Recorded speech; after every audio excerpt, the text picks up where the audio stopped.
प्रसंग चल रहा है महाप्रभु चैतन्य देव का दिग्विजयी पंडित के साथ वार्तालाप। यह ऐसा पंडित है जिसे सरस्वती जी सिद्ध है, इसके सामने कोई बात नहीं कर सकता। नवद्वीप में आकर इसने डंका बजवा दिया कि या हमसे शास्त्रार्थ करें या हमारे विजय पत्र में अपनी हार लिख दें, तो कोई इससे सन्मुख नहीं हो रहा था। महाप्रभु चैतन्य देव ने विचार किया कि अगर ये पंडित कभी गंगा किनारे हमको मिल जाए तो एकांत में इस थोड़ी चर्चा हो जाए, तो इसको पता चल जाए कि भगवान ने एक से एक बढ़कर विद्वान, एक से एक बढ़कर ज्ञानी बनाए हैं। पता लगाया विद्यार्थियों से कै बजे गंगा जी आता है, तो बताया शाम टाइम आता है। महाप्रभु अपने परिकर के साथ गंगा किनारे बैठकर ऐसे ही शास्त्र की चर्चा कर रहे थे। इतने में इशारा हुआ कि वो देखो दिग्विजयी पंडित आ रहा है। दिग्विजयी पंडित गए, गंगा जी का आचमन किया, प्रणाम किया, लौटे तो देखा कुछ विद्यार्थी जन तर्क विवाद कर रहे, तो ऐसे ही मनोरंजन के लिए खड़े हो गए। जो ही देखा तो सब खड़े हो गए,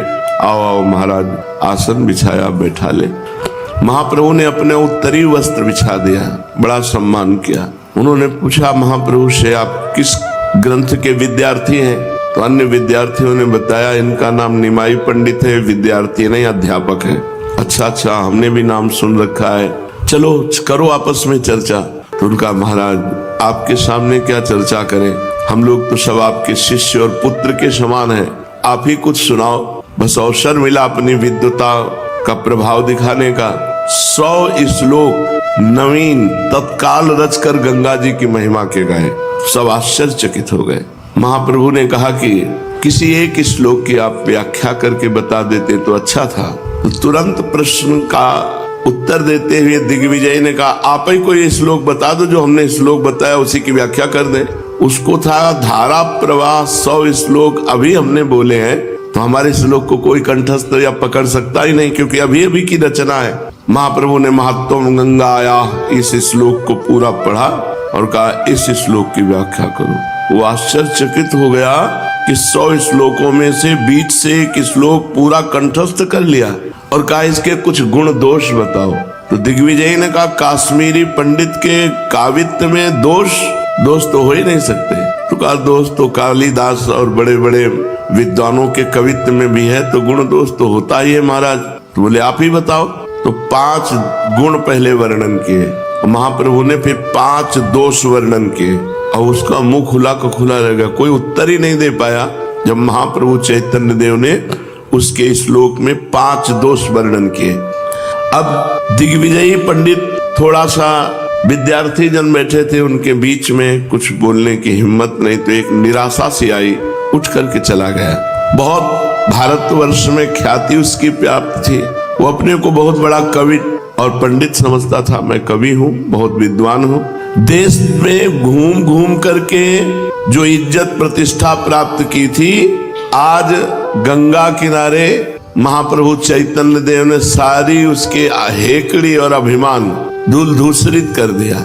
उसकी आशा थी कि नवद्वीप में मेरा डंका बजा है तो कोई हमसे शास्त्रार्थ करने वाला मिलेगा ही नहीं। इतनी ऊंची आशा पर पानी फिर गया, क्योंकि कोई उत्तर नहीं दे पाए। 5 दोष जब वर्णन किए तो चुप केवल सुन लिए। अब उनके हृदय में ये बड़ी भारी आग लगी कि मेरी सारी ख्याति मिट्टी में मिल जाएगी, ये तो मुझे परास्त कर देगा निमाई। गंगा जी से लौटकर वे चुपचाप आकर पलंग पर पड़ रहे। उनके साथी पंडितों ने भोजन के लिए बहुत आग्रह किया, किंतु कहा तबीयत खराब है। तबीयत तो बिगड़ी जाएगी, जो अहंकार की तबीयत है वो महापुरुषों के सामने बिगड़ जाती है। बार बार जब उनके जनों ने कहा तो थोड़ा कड़क स्वर में कहा, आज हमारी पाने की इच्छा नहीं, स्वास्थ्य ठीक नहीं, आप लोग पाइए। बार बार वो सोचते मेरे सरस्वती को क्या हो गया है। उनको ये पता नहीं कि भगवान और भगवान के भक्त, इनसे सरस्वती जी भी डरती हैं। जब देवताओं ने सरस्वती जी के चरणों में माथा रखा और कहा कि भरत जी की बुद्धि को बदल दो, राम जी को मनाने चित्रकूट जा रहे हैं, तो सरस्वती जी ने कहा तुम्हारी बुद्धि खराब है, भरत जी की बुद्धि हम बदल दें, हमारी सामर्थ्य है कि भरत जी की बुद्धि बदल दे। सवाल नहीं, भरत जी की बुद्धि नहीं बदली जा सकती। क्यों? क्योंकि जिनको सरस्वती जी से बुद्धि प्राप्त हुई उनमें भरत जी स्थित है। ये मुझे क्या हो गया, बड़े बड़े दिग्विजयी विद्वान मेरे सामने बोल नहीं पाते थे, अच्छे अच्छे शास्त्री और आचार्य मेरे प्रश्नों का उत्तर देना तो अलग रहा, मेरे प्रश्न का रहस्य भी नहीं समझ पाते थे, और आज गंगा किनारे एक नए युवक अध्यापक ने मेरी पूरी धुल ली। एक भी न चली, मेरी बुद्धि पर पत्थर पड़ गए। उसकी एक बात का भी मुझसे उत्तर देते नहीं बना। मेरी समझ में नहीं आता कि बात क्या हो गई मेरे अंदर। उन्हें बार बार अपने इष्ट सरस्वती देवी पर बड़ा क्रोध आने लगा। सोचने लगे मैंने कितने परिश्रम से सरस्वती मंत्र का जाप किया। सरस्वती जी ने प्रत्यक्ष प्रकट होकर मुझे वरदान दिया कि मैं शास्त्रार्थ में सदा तुम्हारी जिह्वा पर निवास किया करूंगी। तो आज सरस्वती का वचन झूठा कैसे हो गया? आज मेरी जिह्वा पर से कहां चली गई? इसी उदेड़ गुण में जप करते हुए तंद्रा से आई। सरस्वती जी स्वप्न में आई और कहा, सदा एक सी दशा किसी की नहीं रहती। जो सदा सबको विजय ही करता रहा उसे एक दिन पराजित होना पड़ता है। तुम्हारा पराभव तुम्हारा कल्याण करेगा, ये तुम्हारी पराजय तुम्हारा कल्याण करेगी। इसे तुम्हें इस दिग्विजय का और मेरे दर्शन का फल समझना चाहिए। यदि आज तुम्हारी पराजय न होती तो तुम्हारा अभिमान और भी अधिक बढ़ता। अभिमान ही नाश का मुख्य हेतु है। तुम निमाई पंडित को साधारण पंडित ही न समझो, वे साक्षात भगवान हैं, वे नर रूपधारी श्री हरि हैं। उन्हीं की शरण में जाओ, तभी तुम्हारा कल्याण होगा और तुम इस मोह रूपी अज्ञान से मुक्त हो सकोगे। इतना सरस्वती जी ने स्वप्न में दिग्विजयी पंडित से कहा। दिग्विजयी की आंखें खुल गई। देखा कि सूर्य भगवान उदय हो चुके। ऐसा कभी नहीं हुआ। सूर्य के पहले उठकर संध्या वंदन, अर्घ्य, उपस्थान आदि। पंडित जी तत्काल उठे, बड़ी शीघ्रता से जल्दी से कुर्ता पहनकर नंगे सिर नंगे पैरों भागे। कहाँ के लिए? निमाई पंडित के घर के लिए। रास्ते में इनको जो कोई देखता एकदम राजा महाराजाओं के भांति हाथी घोड़े लाभ लश्कर से चलने वाला दिग्विजय पंडित अकेले नंगे पैर नंगा सर केवल कुर्ता धोती पहने भागता हुआ निमाई पंडित के घर जा रहा है। ये क्या हो गया? लोग आश्चर्य करते। ये दिग्विजयी पंडित जब चलता तो आगे नगाड़ा बजता और राज कर्मचारी ऐलान करते हुए चलते थे। आज नंगे पैर भागता हुआ जा रहा है। बड़ा कौतूहल हुआ लोगों को। कोई कोई तो क्या हो गया इसके लिए पीछे लग जाते, पंडित के पीछे। बहुत से विद्यार्थी और अध्यापक दिग्विजय पंडित के पीछे लगे। निमाई पंडित के घर जा रहा है, क्या होगा? झुंड के झुंड ब्राह्मण इनके साथ हो गए। किसी से पूछा निमाई पंडित का घर कौन है? उस समय महाप्रभु चैतन्य देव गंगा स्नान करके तुलसी जी को गंगा जल दे रहे थे। दिग्विजय पंडित को अपने घर आते देख करके लोटा रख दिया और हाथ जोड़ करके प्रणाम किया। दिग्विजय पंडित सादे वेश में सीधे जाके महाप्रभु के चरणों में साष्टांग लौट गए। ये बड़ी बात है। सारा अहंकार तिनकी संगति रहत, जाति कुल मद सब नंसय। भगवत प्रेमी महापुरुषों के संग का प्रभाव जन्म जन्मांतर के अहंकार की गांठ खुल गई। महाप्रभु को साष्टांग दंडवत किया, चरण पकड़ लिए। महाप्रभु ने जल्दी से उठाकर छाती से लगाते हुए कहा, अरे अरे महाराज महाराज, ये आप क्या कर रहे हैं? मैं तो आपके पुत्र के समान हूँ, आपके शिष्य के समान हूँ। आप जगत पूज्य हैं। आप ऐसा करके मुझ पर पाप क्यों चढ़ा रहे हैं? आप मुझे आशीर्वाद दीजिए। आप ही मेरे परम पूजनीय और परम माननीय हैं। गदगद कंठ से दिग्विजय ने कहा, प्रभु बस अब नहीं। मान प्रतिष्ठा की भयंकर आग में जलता हुआ पूरा जीवन हो गया। अब इस पापी को अधिक मत ठुकराइए, अब स्वीकार कर लीजिए। प्रतिष्ठा रूपी शुकरी विष्ठा को खाते खाते पतित हो गया। नारकियों को अधिक पतित न बनाइए। हे शरणागत प्रतिपाल भगवान, आप मेरा उद्धार कीजिए। वो ऐसे आंसू बहाते हुए महाप्रभु के साथ। सब पंडित आश्चर्यचकित, ये क्या हो गया?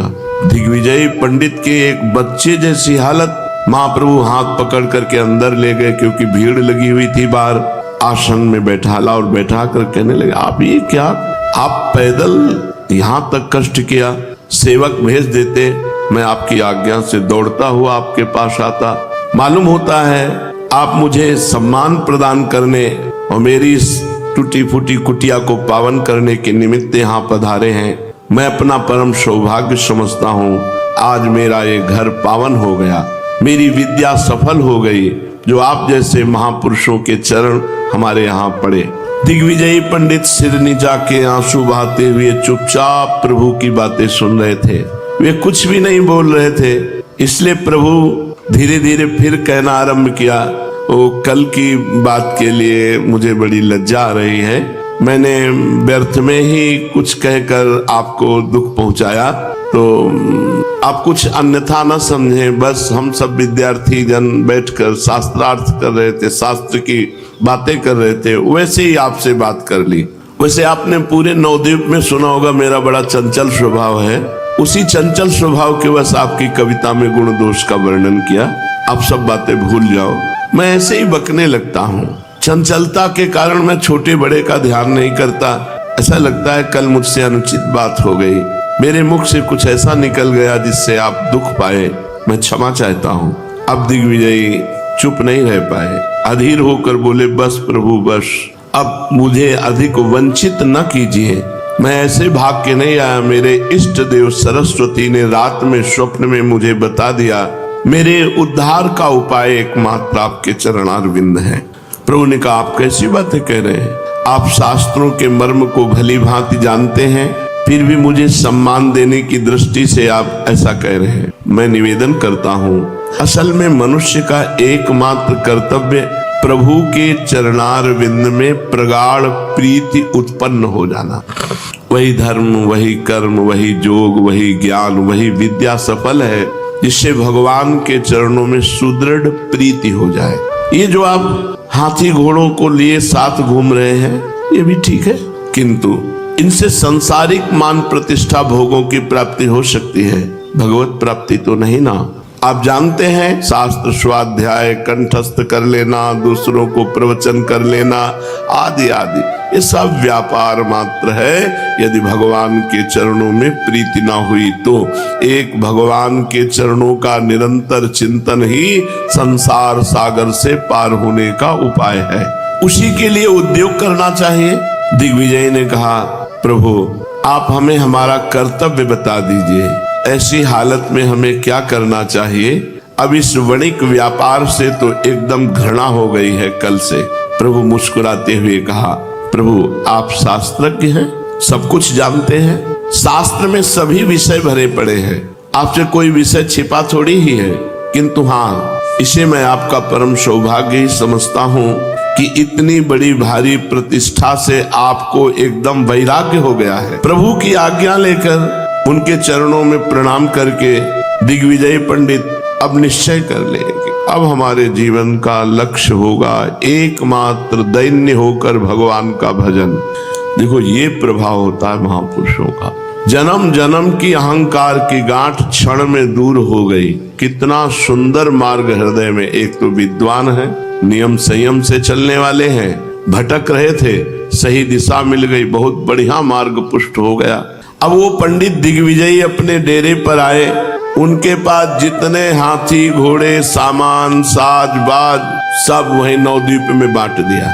जितने उनके साथ दिग्विजय पंडित के साथ ब्राह्मण जन थे सबको वापस कर दिया, जाओ सब अपने अपने कार्य में लगो।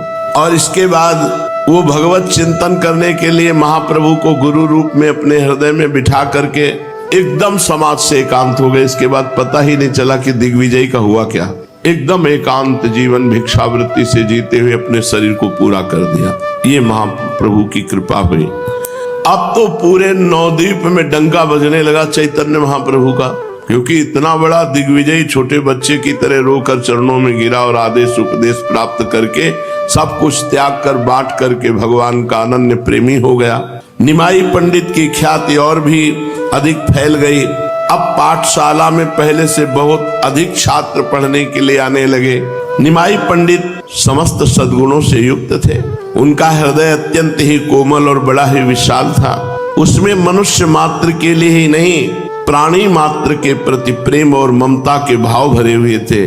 उनका शरीर सुगठित, सुंदर और शोभायुक्त था। वे इतने अधिक सुंदर थे कि मनुष्य उनके सौंदर्य को ही देखकर मोहित हो जाता। चेहरे पर कहीं भी सिकुड़न नहीं, तेजोमय चेहरा, और हर समय मुस्कुराहट नाचती थी मुंह पर। ऐसा लगता मुख पर हंसी नृत्य कर रही है। जब सहज में होते तब, और जब साथियों से विनोदपूर्ण बातें करके हंसते हंसाते तो सबके मन को चुरा लेते।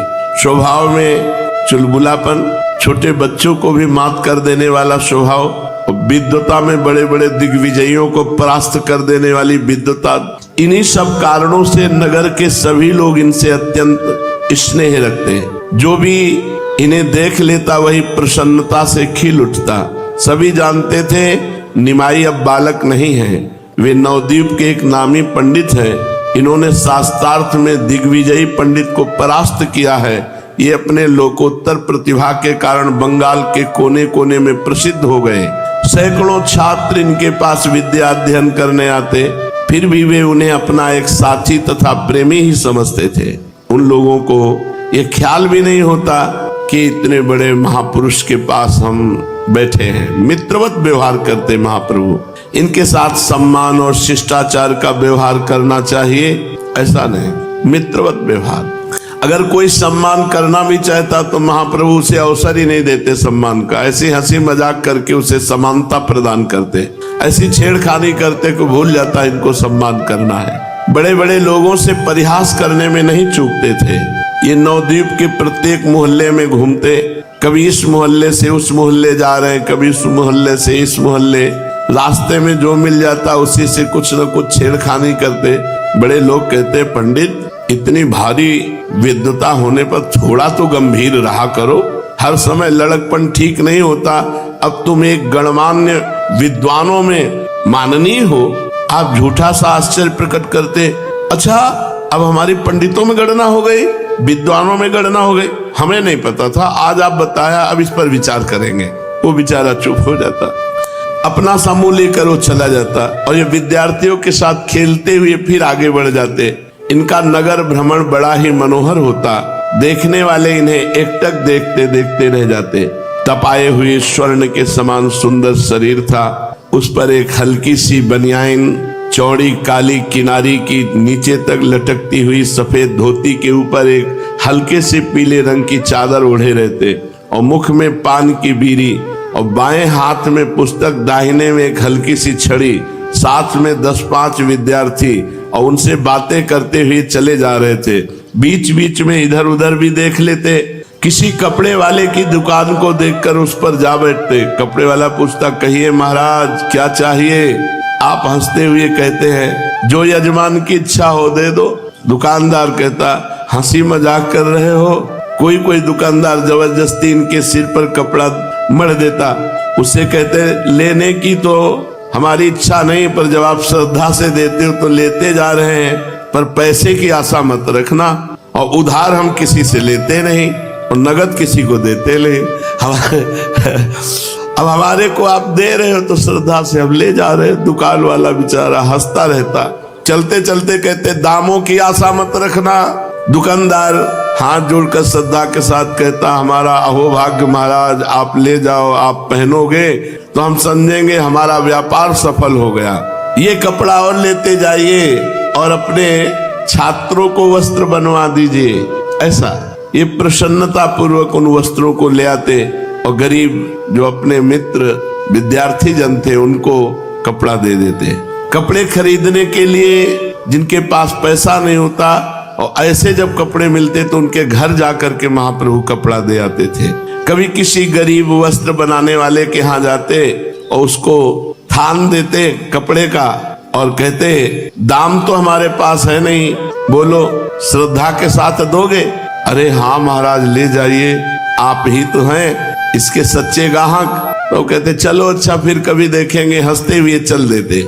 ऐसे महाप्रभु किसी से भी विनोद करने में चूकते थे नहीं थे। इनके नाना नीलांबर चक्रवर्ती के पास बहुत से अहीरों के घर थे। वे दूध बेचने का व्यवसाय करते। आप उनके घरों में चले जाते और जिस अहीर को भी पाते उससे कहते, मामा आज दूध नहीं पिलाओगे? इन्हें बड़े सत्कार से वो अपने घर में ले जाता। सभी मिलकर विद्यार्थियों के सहित इनका खूब सत्कार करके कोई ताजा दूध पिलाता, कोई दही लाकर खवाता, कोई थोड़ा माखन लेने का आग्रह करता। ये निसंकोच भाव से खाने लगते। घर की स्त्री को देखकर कहते, मामी तेरा दही तो खट्टा है, थोड़ी चीनी डाल देती तो स्वाद बन जाता। ये सुनकर कोई चीनी लेने दौड़ती। चीनी घर में ना होती तो गुड़ ही ले आती। ये हंसते हंसते गुड़ के साथ दही पाने लगते, विद्यार्थियों को भी दूध दही पिलाते और फिर हंसते हंसते पाठशाला की ओर चले जाते। विशेषकर ये सीधे साधे वैष्णवों को और सरल स्वभाव वाले दुकानदारों को खूब छेड़ते थे। दुकानदारों को भी इनके साथ छेड़खानी करने में आनंद आता। एक पान वाले से इनका सदा झगड़ा ही बना रहता था। ये उससे मुफ्त पान मांगा करते और मुफ्त देने से इनकार करता, तभी अपने हाथ से ही पान लगाया उठा लेते और पान वाला देखता रहता और ये उसे चट पा जाते। पान वाला भी रोज इसी लड़ाई की प्रतीक्षा करता था कि निमाई पंडित आवे, हमसे इस तरह विनोद करें, हमारा पान पा जाए। उसे बड़ा आनंद प्रतीत होता था और ये झगड़ा प्रायः रोज हुआ करता था। कभी तो दिन में 2-2, 3-3 बार हो जाता था। पान वाला बड़ा सरल प्रकृति का कोमल पुरुष था। वो उन्हें पुत्र की तरह प्यार करता, महाप्रभु चैतन्य देव को। एक वहां श्रीधर नाम के भक्त दुकानदार थे, बड़े महात्मा है। श्रीधर जी बहुत बड़े महात्मा है, बहुत गरीब, ये अत्यंत गरीब थे किंतु बहुत बड़े भजनानंदी। उनके पास रहने वाले उनसे परेशान थे श्रीधर से, क्योंकि वो पूरी रात भर रोया करते थे, हा कृष्ण हा प्राणनाथ। गरीब थे, रात भर कीर्तन करते तो आसपास वाले सब सो नहीं पाते थे, तो बड़े परेशान थे। रात भर खूब जोरों से रो करके भगवान नाम कीर्तन करते थे, तो आसपास के लोग बहुत परेशान थे।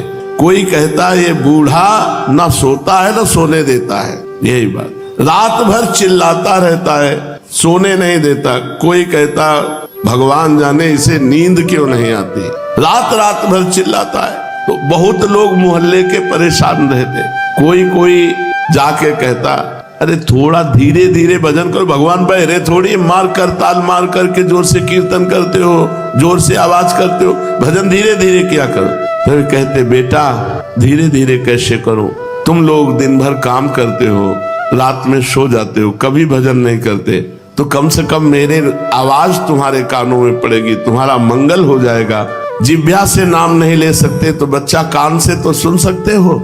इसलिए मैं जोर जोर से भगवान का नाम कीर्तन करता हूँ, जिससे तुम सबके कानों में भगवान का नाम पड़ जाए। वो बेचारा चुप होकर वापस हो जाता।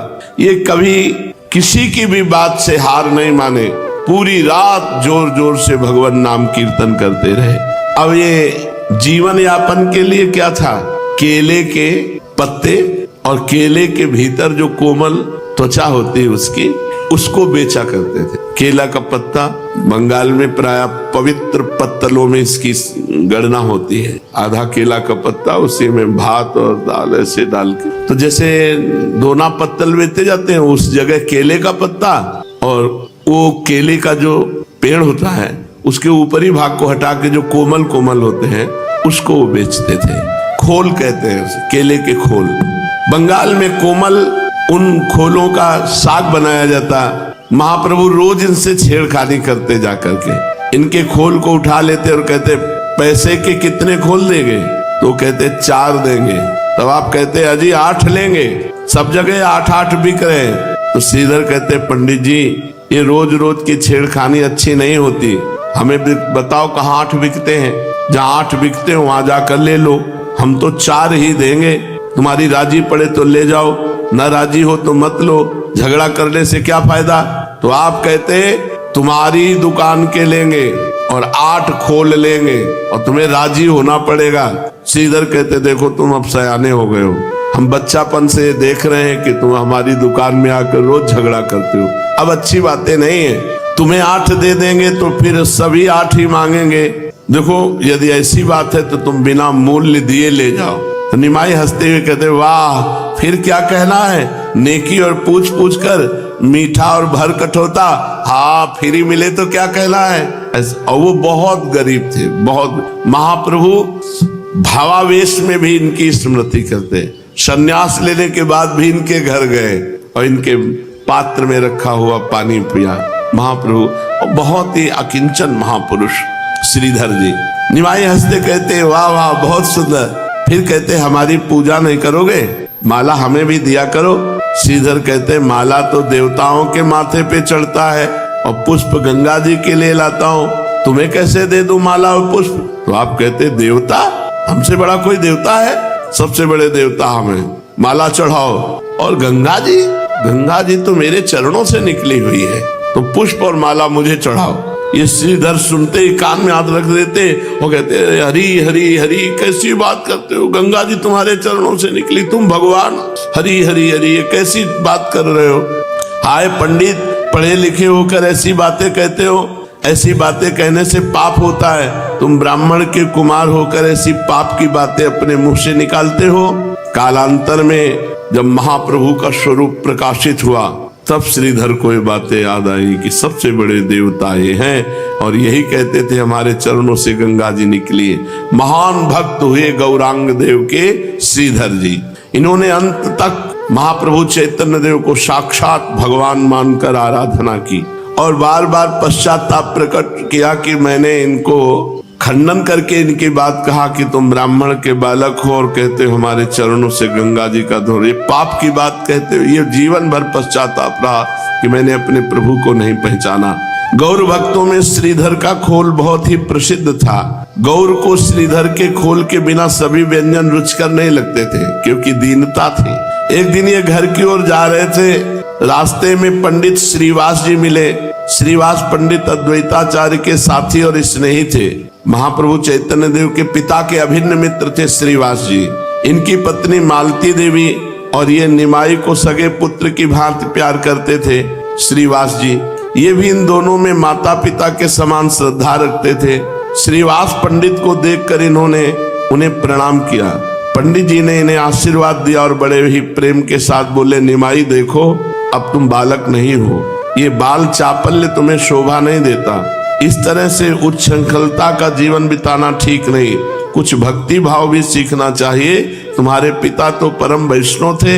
इन्होंने सरलता से कहा, जी थोड़े दिन और इसी तरह मौज कर लेने दो, फिर हम जब भक्ति करेंगे तो इकट्ठे करेंगे। वैष्णव बनेंगे तो वैष्णवों की तो बात ही क्या, साक्षात विष्णु ही हमारे चक्कर लगाएंगे। सही बात कह रहे हैं, सही बात कह रहे हैं। इनकी बात सुनकर उन्होंने कहा, आगे और कब, अभी से कुछ भक्ति भाव करना चाहिए।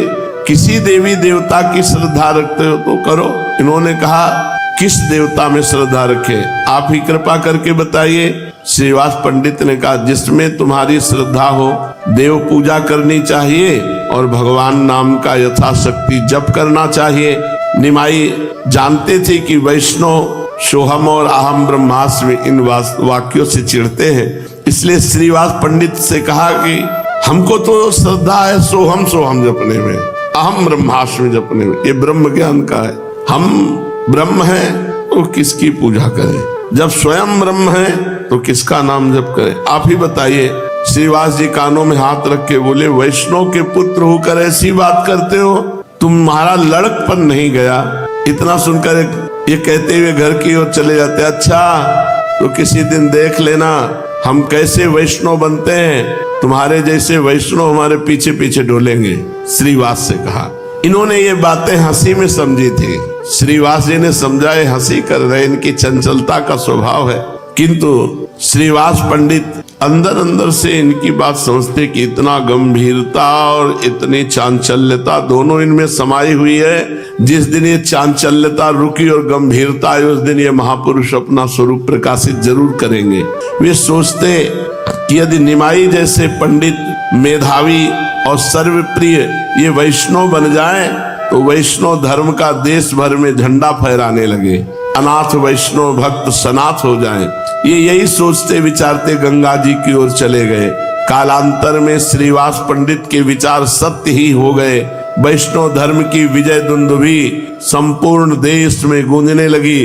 भक्ति भागीरथी की एक ऐसी भारी बाढ़ आई जिसके कारण सभी विषमता दूर होकर चारों ओर समता का साम्राज्य स्थापित हो गया।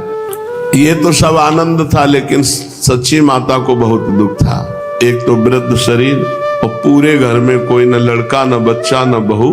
ये पढ़ाने चले गए तो घर पिताजी अंतर ध्यान हो गए थे, केवल बूढ़ी सच्ची माता। बहू के बिना घर सूना ही सूना लगता है। इसका अनुभव वही माता कर सकती है जिसके घर में एक ही पुत्र हो और उसकी सर्वगुण संपन्ना पुत्र वधू परलोक गामिनी हो चुकी हो। उसे चारों ओर से अपना ही घर उजड़ा हुआ सा दिखाई पड़ता है। घर की लिपि पुती स्वच्छ दीवारें उसे काटने को दौड़ती हैं। इकलौते पुत्र को देखते ही माता का हृदय फटने लगता है और जब जब पुत्र को स्वयं अपने हाथों से कुछ काम करते देखती है तब तो और दुख होता है। पुत्र वधू से रहित युवक पुत्र को देखकर माता को महान कष्ट होता है। सची माता की भी ऐसी ही दशा थी। जब से लक्ष्मी देवी परलोक गामिनी हुई हैं, तभी से माता का चित्त उदास रहता है। वे निमाई के देखते ही रोने लगती हैं। निमाई मन ही मन सब समझते हैं किंतु कुछ कहते नहीं, चुप ही रहते। कहें भी तो क्या कहें। माता को सदा से यही चिंता रहती कि निमाई अभी बहुत नवीन अवस्था है, कैसे जीवन पार होगा। यदि कोई सुंदरी गुणवती कुलीन कन्या फिर मिल जाती और जल्दी से जल्दी उसका दूसरा विवाह करके अपने घर को पहले की भांति हरा भरा आनंद उल्लास युक्त देख सकती। वे गंगा किनारे जब जब जाती तो गंगा स्नान करने के निमित्त आई हुई कन्याओं को एक हल्की दृष्टि से देखती कि इनमें कौन सी कन्या हमारी पुत्र वधू बन सकती है, फिर निगाह नीची कर लेती। इस प्रकार रोज गंगा जी को मनाती और गंगा किनारे जाती नवीन पुत्र वधू की खोज के लिए। एक दिन उनकी दृष्टि पड़ी परम सुंदरी सुशीला कन्या को। सची देवी अब रोज उस पर दृष्टि की कभी चर्चा चले और ये लड़की हमारे निमाई की वधू बने। सुबह दोपहर शाम तीनों टाइम गंगा किनारे सची माता जाने लगी। जब वो लड़की को देखती तो बस मन माना कि ये निमाई के लिए ठीक रहेगी। सची माता अब घर के बाहर ही बैठने लगी। जब वो लड़की घाट पे जाती तो आप घाट पे चले जाती। जब वो स्नान करके देवी पूजन करने जाती तो आप देवी के पूजन के मंदिर में मानो पूरा तय कर लिया कि ये लड़की हमारी बहू बने। जब वो लड़की सची माता की ओर देखती तो सची माता का देखने का ढंग इतना अपनापन मानो पुत्र वधू, तो प्रणाम करती। सची देवी प्रसन्न होकर कहती, बेटा भगवान तुम्हारी इच्छा की पूर्ति करे, तुम्हारे मनोनुकूल पति मिले। इस प्रकार आशीर्वाद सुनकर वो ग्रीवा नीची करके मुस्कुराते हुए चली जाती। एक दिन अभी तक बात नहीं की थी। एक दिन सची माता ने रोक कर पूछा, बेटा तुम्हारा नाम क्या है? तो लजाते हुए नीचे की ओर दृष्टि करते हुए धीरे से कन्या ने कहा, विष्णु प्रिया। सही जगह नजर पड़ी। सची माता ने सही जगह दृष्टि डाली। तुम्हारा नाम क्या है? तो उन्होंने कहा विष्णु प्रिया। महान भजनानंदी, महान प्रेमी, महान तपस्वी महाप्रभु चैतन्य देव के त्याग और तप को तो सब कोई जानता है, लेकिन उनसे बढ़कर त्याग और तप घर में रह करके विष्णु प्रिया जी करती थी। जो महाप्रभु का त्याग और तप है उसमें कुछ सुख सुविधाएं हैं। जैसे कम से कम महाप्रभु को सब्जी तो मिल जाती है, भात तो मिल जाता है भरपेट, लेकिन विष्णु प्रिया जी नहीं। घर में सब कुछ होते हुए हरे कृष्ण कृष्ण कृष्ण हरे हरे, हरे राम राम राम हरे हरे। एक चावल रख दिया, फिर दूसरा चावल उठा, हरे कृष्ण हरे। 3 पहर तक नाम जप करते हुए जितने चावल हुए उनको उबाल करके भात बनाया और फिर महाप्रभु चैतन्य देव को भोग लगाया और फिर थोड़ा किनका लेके सब भक्तों में बांट देती। ये रोज का नियम था विष्णु प्रिया जी का। और पादुका लेकर के दिन दिन भर रोती रहती। तो जैसे देखने में आता है कि भगवान राम 14 वर्ष वनवास किए, लेकिन भगवान राम 14 वर्ष वनवास में कंदमूल फल भी खाए, संतों से भी मिले, आनंद में खूब हास परिहास भी होते रहे। लेकिन भरत जी पृथ्वी को खोद कर कुशा में कितना कष्टप्रद जीवन अयोध्या जैसी महान चक्रवर्ती सम्राट की नगरी में रहते हुए, राज्य पद के अधिकारी होते हुए महान तप और त्याग में जीवन भरत जी का। ऐसे ही महाप्रभु चैतन्य देव जी की जो प्रिया है वो विष्णु प्रिया, अपार त्याग में जीवन। पूछा क्या नाम तुम्हारा बच्चा? तो बताया विष्णु प्रिया। माता प्रसन्नता प्रकट करते हुए कहा, आहा विष्णु प्रिया, कैसा सुंदर नाम है। जैसा सुंदर शील स्वभाव है उसी के अनुरूप सुंदर नाम भी है। फिर पूछा, बेटी तेरे पिता का क्या नाम है? विष्णु प्रिया जी सुनकर चुपचाप खड़ी रही। उन्होंने इस प्रश्न का कुछ भी उत्तर नहीं दिया। तब सची माता ने पुचकारते हुए कहा, बता दे बेटी, बता दे। बताने में क्या हर्ज है? क्या नाम है तेरे पिता का? लजाते हुए और शरीर को कुछ टेढ़ा करते हुए धीरे से विष्णु प्रिया जी ने कहा, राज पंडित। माता ने जल्दी से कहा, पंडित सनातन मिश्र की लड़की है तू? अरे तब बताती क्यों नहीं है? राज पंडित की पुत्री भी राजपुत्री होती है, तभी नहीं बताती थी। क्यों? यही बात है ना। विष्णुप्रिया लजाती हुई चुपचाप खड़ी रही। माता ने उससे और भी 2-4 बातें पूछकर विदा किया। विष्णुप्रिया का शील, स्वभाव और सौंदर्य सची माता की दृष्टि में गड़ गया कि यही हमारी बहू होनी चाहिए। वे बार बार यही सोचने लगी, क्या ही अच्छा हो यदि ये लड़की मेरी पुत्र वधू बन जाए। वे रोज घाट पर अब विष्णुप्रिया को देखती और रोक करके 2-4 बातें जरूर करती। अब इच्छा तो पूरी है, पर कोई बात चले तब तो चलावे।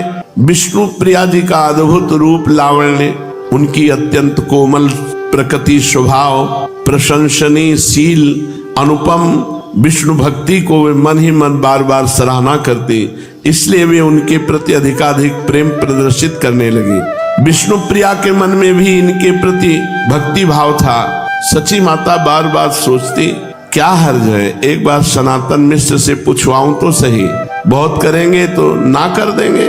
फिर सोचती, वे राज पंडित हैं, धनाढ्य हैं, सब जगह उनकी भारी प्रतिष्ठा है, भला वे एक विधवा के पुत्र के साथ अपनी पुत्री का संबंध क्यों करने लगे। यही सोचकर कुछ डर सी जाती और उनका साहस नहीं होता। एक दिन उन्होंने साहस करके काशीनाथ मिश्र नाम के घटक को बुलवाया और उनसे बोली, मिश्र जी, तुमने सनातन मिश्र की लड़की देखी है? घटक ने कहा, लड़की मैंने देखी है, बड़ी ही सुंदर, सुशील, गुणवती है और निमाई के तो सर्वथा योग्य है। मैं समझता हूँ तुम उस लड़की को अपनी पुत्र वधू बनाकर जरूर प्रसन्न होगी। माता ने कहा, ये तो तुम ठीक कहते हो, किंतु वे धनाढ्य हैं, राज पंडित हैं, बहुत संभव है वे इस संबंध को न स्वीकार करें। हमारी तो तुम दशा देखती ही हो कि लड़की को वैसे अन्न वस्त्र का तो घाटा नहीं रहेगा, पर जैसा राजकुमारी की तरह वहां रह रही ऐसा वैभव तो नहीं है। घटक ने जोर देकर कहा, माता जी तुम कैसी बात करती हो? भला निमाई जैसे योग्य प्रतिष्ठित पंडित को जमाई बनाने में कौन अपना सौभाग्य न समझेगा। मैं समझता हूँ वे इसे सहर्ष स्वीकार कर लेंगे। मैं आज ही उनके यहाँ जाऊंगा और शाम को ही तुम्हें उत्तर दे जाऊंगा। ये कर काशीनाथ मिश्र माता को प्रणाम करके चले गए। इधर पंडित सनातन मिश्र बहुत दिनों से चाह रहे थे कि विष्णुप्रिया का संबंध निमाई पंडित के साथ हो जाता तो बहुत अच्छा होता, किंतु वे भी मन में संकोच कर रहे थे कि निमाई आजकल नामी पंडित समझे जाते हैं। इस 20 बरस की ही अल्प वयस में उन्होंने इतनी भारी ख्याति प्राप्त कर ली है, बहुत संभव है वे इस संबंध को स्वीकार न करें। यदि हमारी प्रार्थना पर भी उन्होंने इस संबंध को स्वीकार न किया तो इसमें हमारा बहुत बड़ा अपमान हो जाएगा। प्रायः धनी लोग अपने मान का बहुत ध्यान रखते हैं, इसी भय से उन्होंने इच्छा रहने पर भी आज तक ये बात किसी पर प्रकट नहीं की थी। सनातन मिश्र के हृदय में इसी प्रकार के विचार उठ ही रहे थे कि उसी बीच काशीनाथ घटक सची माता के पास से उनके पास पहुंच गए। घटक को देखकर उन्होंने उनका सम्मान किया, बैठने को आसन दिया, आने का कारण जानना चाहा। काशीनाथ घटक ने आदि से अंत तक सब बातें कह सुनाई। वो अंत में कहा कि सची माता ने मुझे बुलाकर स्वयं कहा है, इस बात को मैं अपनी ओर से कहता हूँ कि आपको अपनी पुत्री के लिए इससे अच्छा वर दूसरी जगह कठिनता से मिलेगा। प्रसन्नता प्रकट करते हुए विष्णुप्रिया जी के पिता सनातन मिश्र ने कहा, निमाई पंडित कोई साधारण मनुष्य तो है नहीं, देश भर में उनका यशोगान हो रहा है, उन्हें जामाता बनाने में मैं अपना परम सौभाग्य समझता हूँ। मेरी भी चिरकाल से यही इच्छा थी, किंतु इसी संकोच से आज तक किसी पर प्रकट नहीं की कि संभव है वो स्वीकार न करे। घटक ने कहा, इस बात की आप तनिक भी चिंता न करें, सची देवी जो कह देंगी वही होगा। निमाई उनकी इच्छा के विरुद्ध कोई काम नहीं कर सकते। सनातन मिश्र के घर के जब स्त्रियों ने बात सुनी तो उनकी प्रसन्नता का ठिकाना न रहा। कोई कहने लगी लड़की का भाग्य खुल गया, कोई विष्णुप्रिया के ही सामने कहने लगी इतने दिन का इसका गंगा स्नान और विष्णु पूजा सफल हुई, साक्षात विष्णु के ही समान इसे वर मिल गया। ये सब बातें सुनकर विष्णुप्रिया जी लजाती हुई उठकर दूसरी ओर चली गई। स्त्रियां और भी भांति भांति की बातें करने लगी। राज पंडित सनातन मिश्र की स्वीकृति लेकर घटक महाशय सीधे सची माता के समीप पहुंचे और उन्हें ये शुभ संवाद सुना दिया। सुनकर सची माता को बड़ी प्रसन्नता हुई और उसी समय विवाह की तिथि आदि भी निश्चय करा दी।